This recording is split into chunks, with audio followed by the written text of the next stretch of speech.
you are still the chairman of the SJB. Yes. What was it like working with the SJB? I did not approve when Sajid Premadas refused to take over the government. When Pudujana Peramuna government ran away, and we would have come forward to take over the government and run the country. Then Sajid Premadas started saying, I can't do this without majority, and I will not take over this if the president is still there. And 1001 excuses. Now I realize he is scared to take over responsibility. When I asked Harsha Silva, why can't you take over the government? He said, he asked me, sir, isn't it a risk? Then I said, do you expect a government for us to take over when everything is fine? Obviously, the opposition will get a chance of taking over the government when things have failed. Then he said, sir, Lokka kamathi naha. Sir, boss doesn't like to take over. So that is what happened. So after that, I got fed up of them actually. And now I have no confidence on his leadership. He is only doing various stupid things, silly things, small things, going around the country. But I know he is not ready to take over responsibilities. There will be issues, major issues in time to come. I am sure he is going to backtrack if there are challenges in future.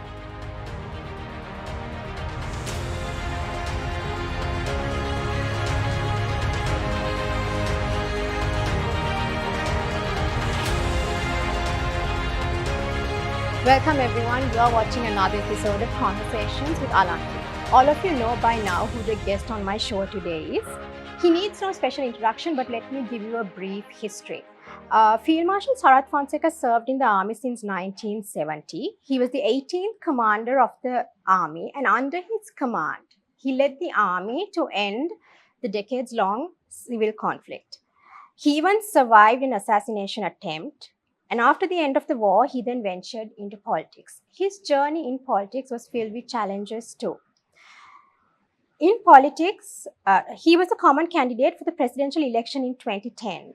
And now, fast forward to 2024, he has announced his candidacy for the upcoming presidential elections. So let's find out more as I will be in conversation with Field Marshal SarathFonseka. Welcome. Welcome to this program. So as I said earlier, you have seen many challenges in your journey, not just while you served in the army, but also in your political career. What made you want to contest the presidential elections this time around? Because I don't believe that these people, from time to time, successive leaders, they have guided this country in the right direction. The main issue here is people are very poor. The poverty has been increasing. And every time they say it is a developing country for last so many years now. Because we have too many poor people in the country. I think about maybe about 50% are very poor. They can't even afford the 3 meals. And they are going through a lot of difficulties. Maybe another 30%, you can't call them poor. They may be the middle class, but still they can't afford the normal expenditure day to day. They are also living under pressure. So in a country like that, the country has been like that throughout. Situation is going from bad to worse. And these people have been capitalizing on the poverty of the people. Because in this political culture, all what they do, because majority are poor, they go and give them some relief assistance, distribute very small things during the election or prior to election. Then they get close to the people. Finally, they get the vote of the people. Although some people are talking about a system change during Aragale time, all that is forgotten now. The people have gone back to square one. So same practices, same political culture, same attitude of the politicians continues. And when you look at the people, you can see people are also getting played out. All the time they got played out. Even now, many people have not realized that they were getting played out. So I think there should be a different way for us to move forward. The different kind of leadership is required for the country. An honorable leadership who loves the country, who loves the people, not love themselves, they themselves. So therefore, I think I decided to come forward, and I want to change this country, take it in different direction. I think in 2010 I won the election, but they cheated, they rigged the election. Otherwise, if had I taken our country at that time, the country wouldn't have been like this today. Definitely, this country would have gone on a different direction. You did say that in Sri Lanka people wanted a system change, but that system change hasn't been achieved. And something that is quite evident is that in Sri Lanka, politicians donate things to people. And this is not, however, a long term solution to the pressing issues. Shouldn't this system be changed so that people will elect politicians based on their integrity and policies as opposed to how much they can donate, because not everyone has access to funds? Yeah, that's exactly what I was trying to say.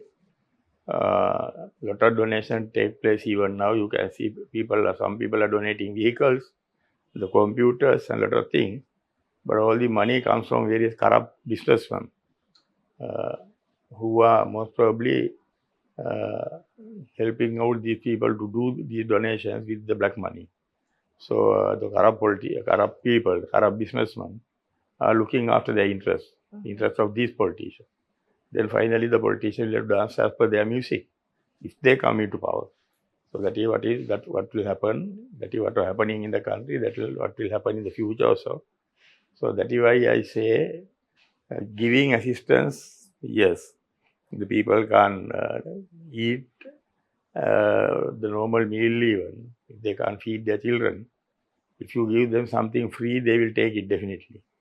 The people must learn to take whatever is given free. They don't have to refuse if they can't afford to give the meals to their children. But it does not mean that they must vote for that person, because that person is giving it with the bad intention, not with the corrupt intention. If a politician is right, his aim must be okay, help out anybody in an urgent situation. But their ultimate agenda must be to get rid of the poverty, to ensure that there is no poverty here. The people overcome the poverty. Because donations, I mean, that would just help in the short run. Donation, by doing donation, it is not going to help the lifestyle of anybody anyway. A person might benefit out of it for a day or two, but never in the long run. That donation can never change their lifestyle. It can never be the proper assistance for them to build on that. So it is not happening. So people must understand that what we have to do is to ensure that we develop the country so that the people are not poor. People have sufficient income to manage the expenditure. They are unable to do that. They don't have the vision to do that. They are not intelligent enough to do that. They are not efficient enough to do that. But they are doing this business very nicely. So people question where the funds for these donations come from. In most instances, this information is not disclosed. Why aren't the authorities doing anything to find out where these funds actually come from, so that there's greater there should be transparency? definitely some legal arrangement to prevent this is going on, because they are not getting money. We don't know from where they are coming, but we know in certain cases we know how they are getting money, but they are not getting the money from the decent, legitimate businessmen in many cases. In this country, there are rich people who are earning money with legitimate means, but they can't afford to donate like this. Because they are looking after their workers, they are looking after the interest of the institute, so they can't donate like this. The money is being donated like this only by the people who are earning a lot of large quantities of money, large sums of money with many illegal, unauthorized means. So that is how it comes. So there should be a way, as you say, that is why there should be a way to monitor this, at least when it comes to schools and things like that. So then they must be able to, government must be in a position to question the people, from where are you getting money? Because you are buying something and handing out to a school. Finally, if it is from a corrupt the businessman, If it is from the black money, they are giving donation to schools. So are the authorities looking the other side and waiting? So we have to stop this. So this is what I am saying. This in the current trend, current system, nobody is interested to stop these things. Nobody sees this as something wrong. They are just allowing it to happen. So when you announced your candidacy on Twitter, one of the first things you highlighted was that you wish to eliminate corruption. What are the first steps you would take to eliminate corruption? No, it is not very difficult. When I was the army commander, I stopped corruption in the military. Military was also a very corrupt place. But it was not very difficult. I had to only take one or two people to task. Then everything fell in line. So in this country also, there are legal provisions. If you take a couple of people to task, then the rest of the people will follow suit properly. So it is not very difficult. But by having an act or something, or having committees with lawyers, you can't stop corruption. The main thing, if you want to stop corruption, first you have to clean up the institutes who are responsible for stopping corruption. There are certain institutes, they are responsible for taking legal action against the corrupt people and stop the robberies, bribes, everything else. So first you have to clean up those institutes. If they are politicized, you must stop them getting politicized. If there are corrupt people in higher places in those institutes, you must ensure that you get rid of them. Clean up the institutes. All Then take a couple of people to task. Then rest of the country will fall in line. But just by having a committee or act, you can't stop corruption. I would like to speak more on your policies and campaign, but before that, you are still the chairman of the SJB. Yes. What was it like working with the SJB? No, SJB, we were very enthusiastic at the beginning. When we went for the first election in 2019, 2020, we worked very hard. That is why we got, I was the person who got second highest amount of votes in the SJB. Right. I came first from the Gampaha. We worked very hard. So we thought the SJB is a new party. The new party will go in the right direction.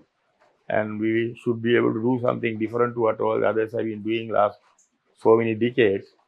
But when after the election, when we started moving forward, I gradually realized that the SJB leader and many others in the SJB, they want to just carry on like any other party. That is why even now, anybody coming from any other party is welcome into SJB. They are not worried about his the background, what he has been up to, whether he has been a decent politician or not. They are not concerned about it. They are trying to get more and more heads coming into the party. Therefore, on one hand, that weakness is there.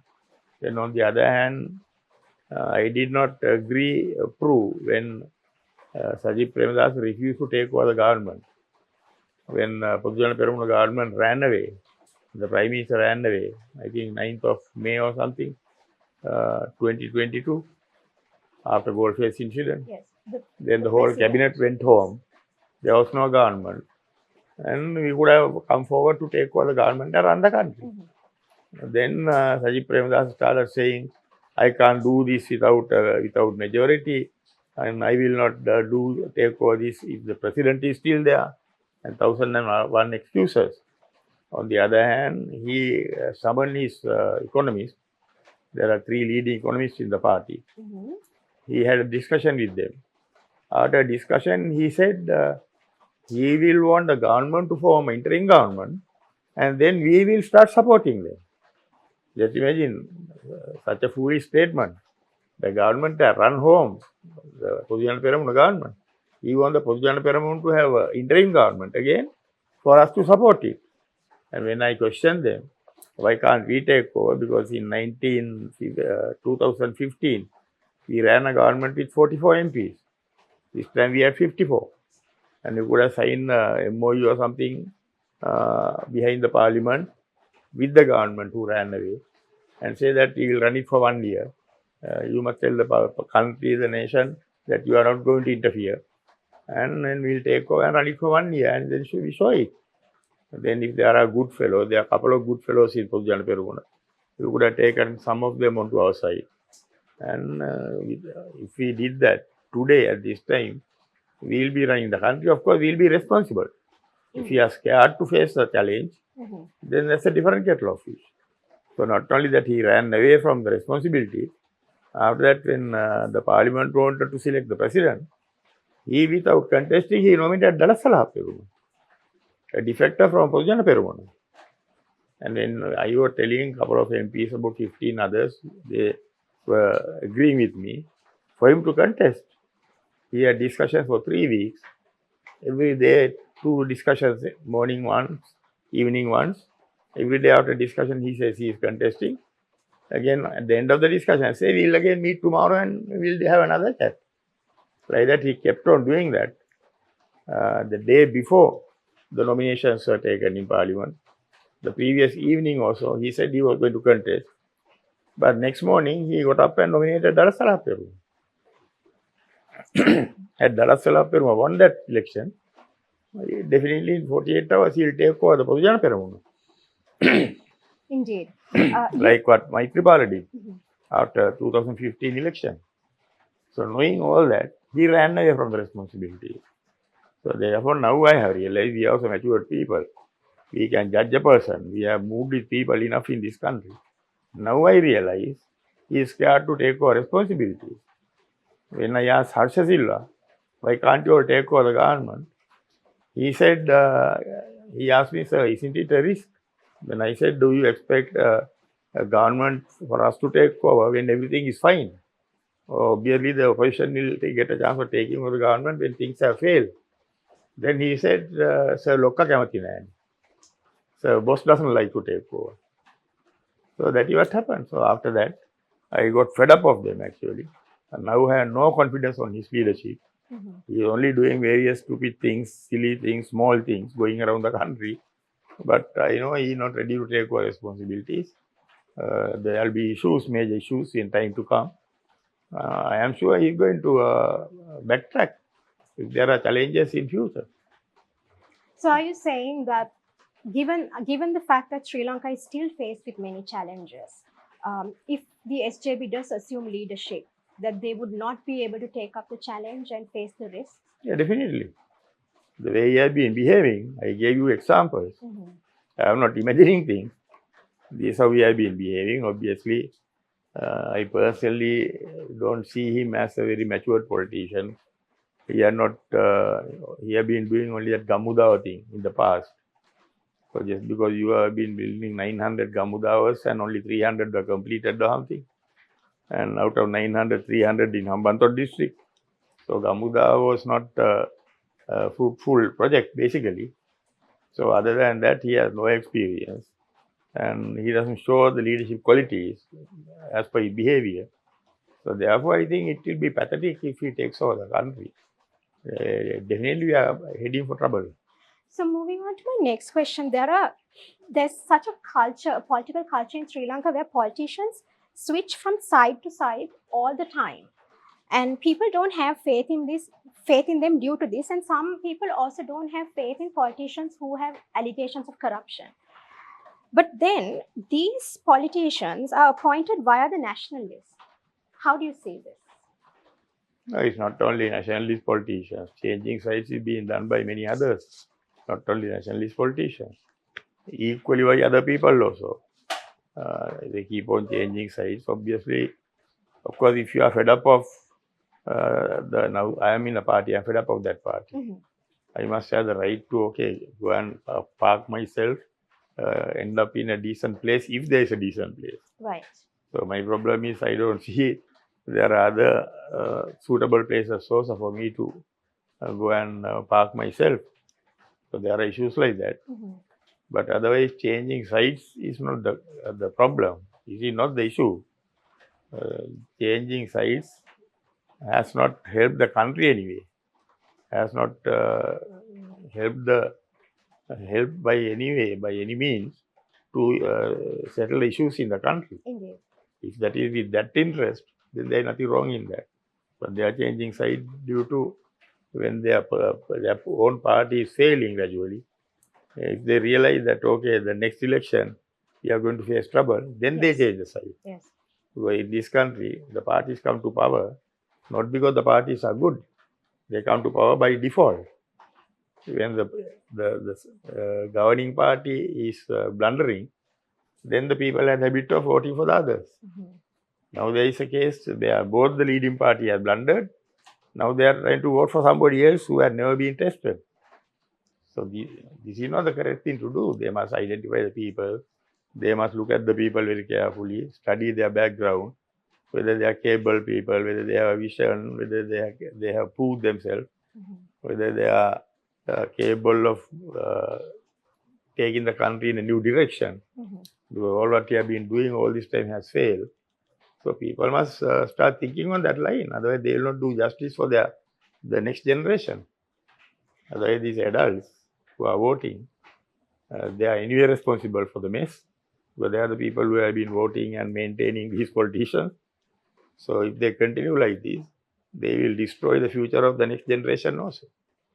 And I watched your speech in Parliament regarding the Easter attack, where you said that if you were in charge, you will not be bothered about committees or reports, but you will take action to catch the individuals responsible within a year. Why has so much time passed and nothing has been done yet? That is because those who are responsible at very higher level, either they are not interested or they are not capable. One of the two. I think both. It happened, it took place because the people who are responsible for security were inefficient. It is the first time in this country, the time, place and date, everything came in the intelligence report about an incident. First time it happened. But they could stop it. They were not interested. They were lethargic.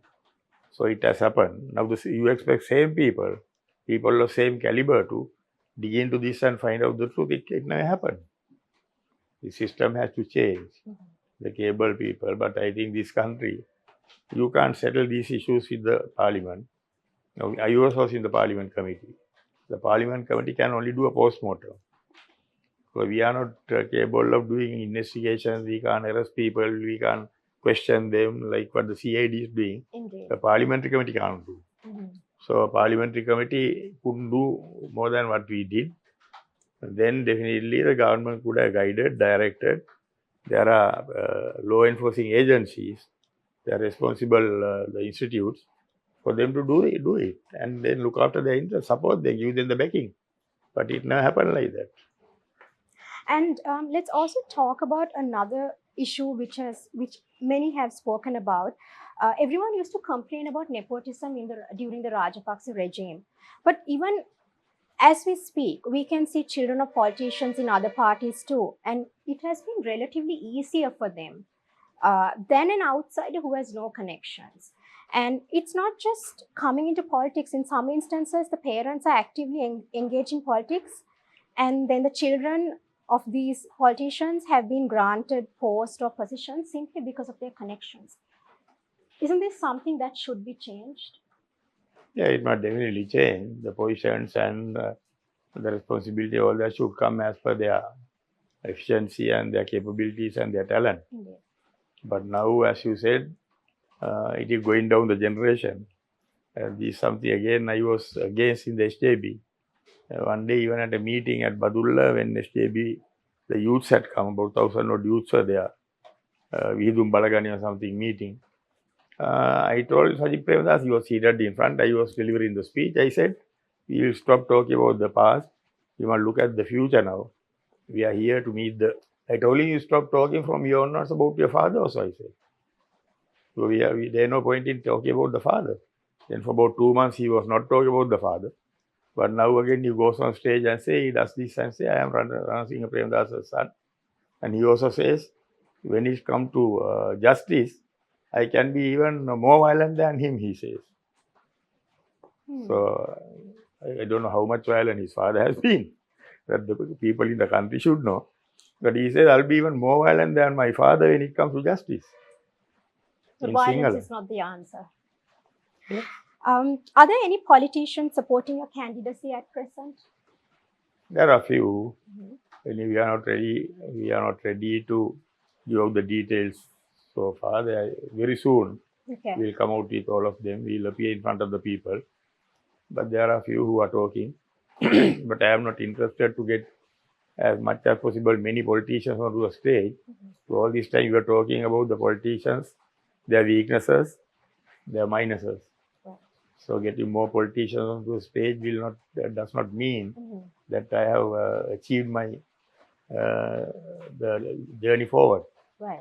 So therefore it is not the issue, but I will try to get respectable people who are recognized by the people, who can be trusted, who will do the job, who are capable of doing the job. I am looking for people like that. I am not looking for politicians. Like I said in my introduction, you have faced many challenges, but despite these challenges, you're still pursuing this journey. What motivates you? What makes you want to go on despite all the challenges you face? That is because I like to see the country doing well one day. Then the country going in the right direction. Because I have seen these politicians who are there now, who are trying to become future leaders. I have never seen, I don't believe that they are capable people to do that job. I have been watching them for 15 years in politics. I have seen the people performing. So I don't think they are capable of taking this country on the right direction. The way they are conducting themselves now. So therefore, I think if this country is to do better, prosper one day, we need the good leadership and committed leadership, leaders with a vision, leaders with some aspiration to ensure the welfare of the people are properly improved, brought up to the standards required. But these people are not capable of doing that. And everyone knows you as a successful army commander and as a very straightforward person. Let's talk about something that is less known about you. You're very close to your daughters, I hear. And I also heard that recently they were in Sri Lanka. What are you like around them? Are you the same person that people think you are? No, I mean, when it comes to your family and your relationship with your children and your wife, most probably everybody is same. Okay. That is why there's a Sinhala saying say that උනහ පුළුවට උනහ පුළුවගේ පැටියා තමයි ලොකු. Like that's a Sinhala saying. I think for everybody it's the same. So it is up to you to whether you guide them on the right direction as per your conscience. So my children, I think they have got the good qualities from me. They have never been accused of doing any illegal things or irregular things. So as it is, they love the country. They love the people in this country. They like to see the country prospering.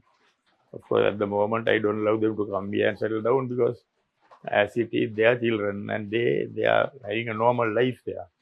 But if they come here, you can see the people are going through too much hardships, especially the children.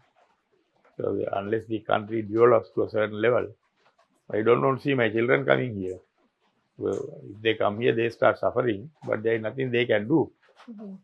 Two of them can't come here and do anything bring any conspicuous changes to the country. So it will be a case of they are also joining the suffering generations in this country.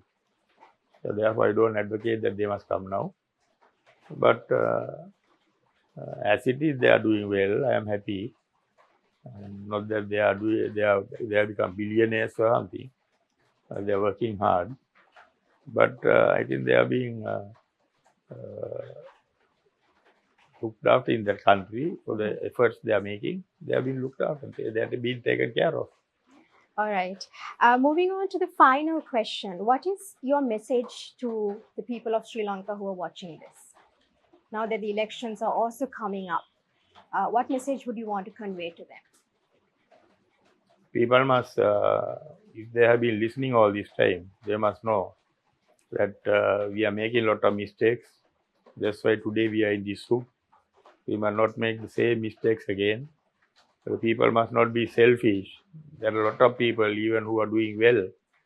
So, supposed to be the rich Colombo circle, also there are many people, because they are having 3 meals and they can manage to get the gas into their vehicle. They think everything is fine. But they must understand, if the country had developed, even their lifestyle will be much better than this. For example, you take Dhammika Pereira. He is supposed to be the richest in this country. But if this country develops, Dhammika Pereira will be not like this. He will be flying around in his own jets and having very good life with very much advanced lifestyle. So this country has to develop. Then all the people will have better life. Their children will have better life. So to ensure that it happens, they must make a small sacrifice. They want not try to go behind the politician to get some short-term benefits and other things. Recently, I went to a funeral. There were two gentlemen from Colombo. They're supposed to be doing well in Colombo, but one came up to me and said, I must have a little more patience. I would have been very comfortable and happy in the party where I am, because I was the number 2 in the party. But he doesn't realize that I am fighting for the truth. I am fighting for the right thing. I am trying to change the country. But he thinks that he thinks I am already okay. Therefore, I must be happy. Just be happy with what is available. Be happy with the existing political system. And that is what they think. But they must start thinking differently. Compared with the rest of the countries in the world, we are very backward. With the available resources in this country, the natural resources, and we have the manpower, everything else. But we are very backward.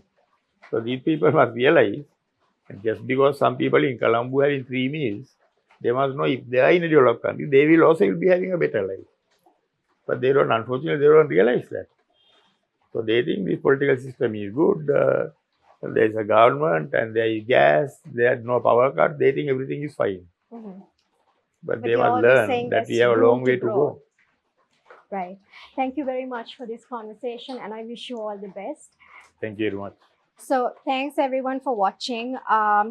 If a system change is to be achieved, I do believe that there is a great part that citizens can play as well in changing the system and in reshaping our country.